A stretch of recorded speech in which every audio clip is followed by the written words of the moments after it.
Hello, beloveds. Most New Year's messages are, by necessity, messages of hope. This message will be different, as no one who shares nothing with itself, meaning all of you, my friends, on New Year's Day I'm here to dispel and destroy all of your hope and leave you hopeless. Because the end of all hope is the beginning of enlightenment.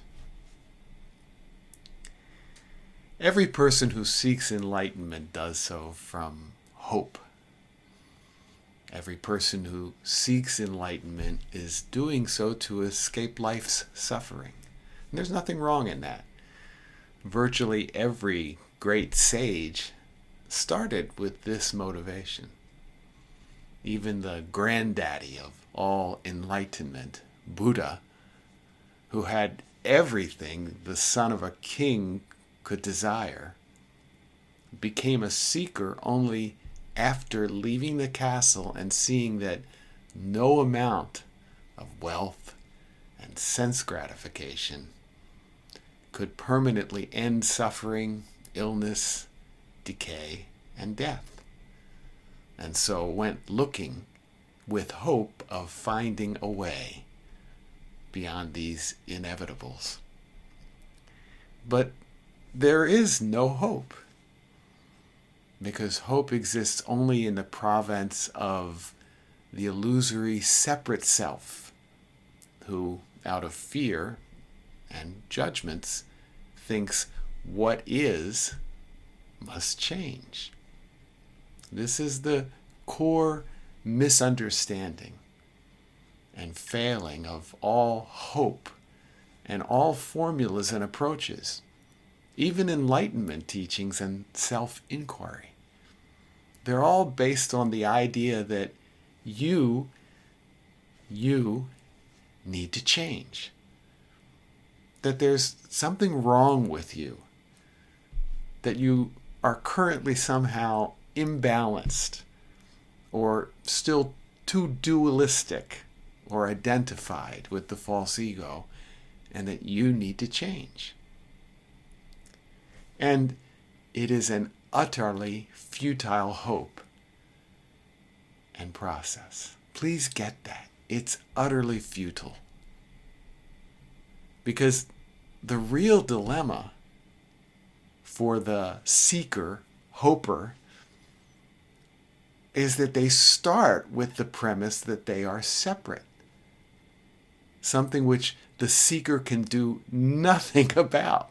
The more they try, the more they perpetuate and reinforce the notion of being a separate one who owns and runs a life. Even self-inquiry, or probing the illusory nature of the I self, if based in hope for change, can become a sort of self-centeredness, hoping to bring the seeker to a sort of knowing. Then they become full of their own knowing, a knowing that there is only being and they are that. This sort of knowing and self-glorification brings the seeker a feeling of safe detachment.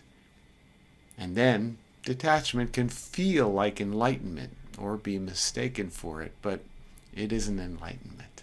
It's simply one more comfortable formula for disassociating oneself from life, from the beloved, from what is.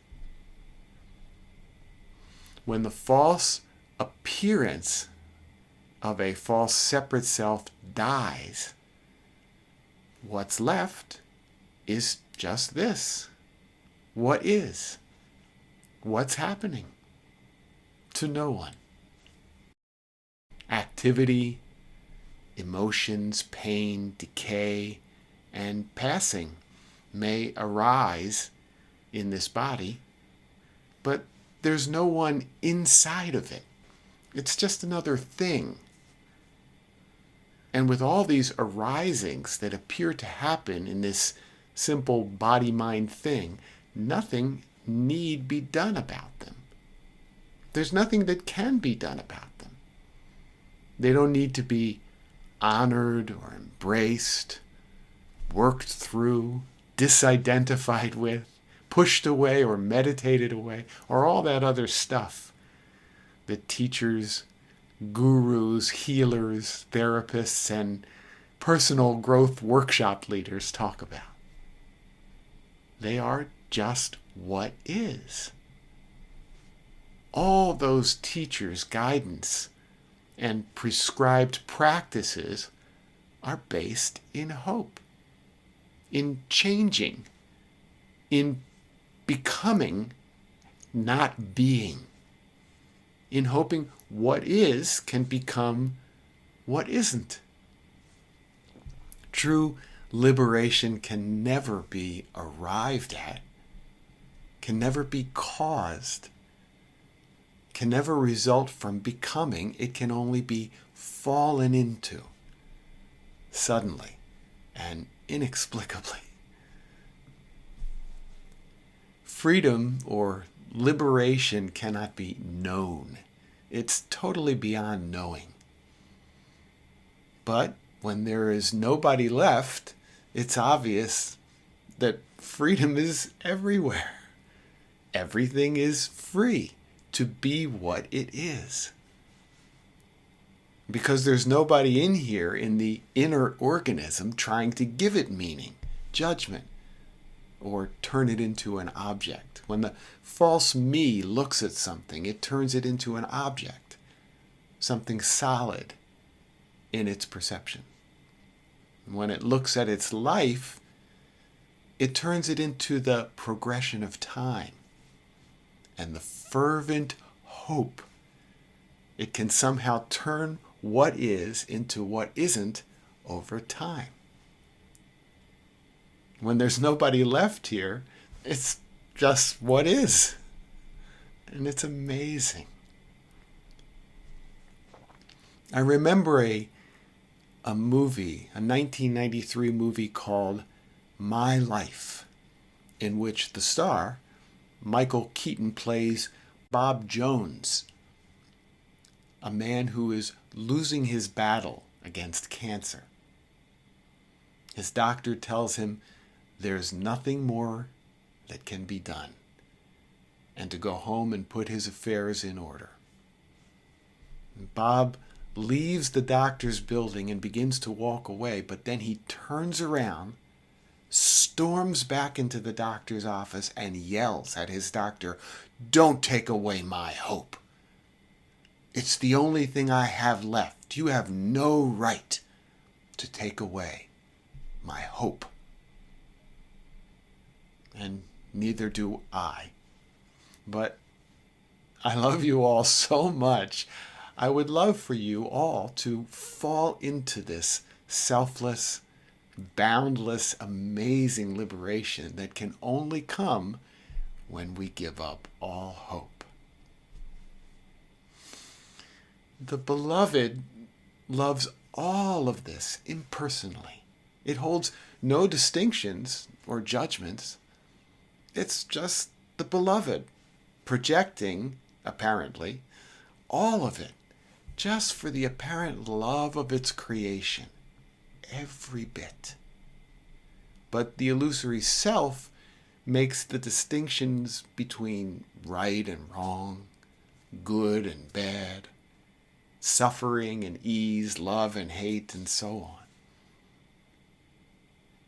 Until you can love all of it the way the beloved does, no hope, no enlightenment. Think of something you love so dearly, your child, your home, your art, your reputation, so dearly that it's all encompassing. You literally are immersed in love when you get close to one of these things.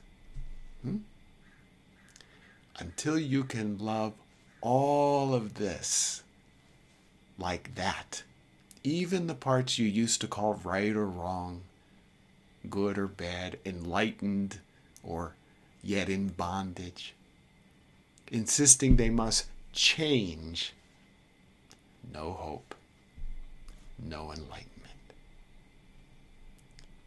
The human ego assigns judgments, distinctions, fear, general fear and the fear of survival. And it assigns this argument, this constant argument with reality, or what is. The only way you could love all of it unconditionally and unequivocally is to be egoless. Otherwise, your sense of a separate ego self will always be waiting, back on its haunches, ready to pounce on whatever it feels is not worthy of love, based on these false distinctions ego makes. Ceasing hoping is often the beginning of the end of this misguided ego self. When there's nothing, just what is, hope disappears. And so do you.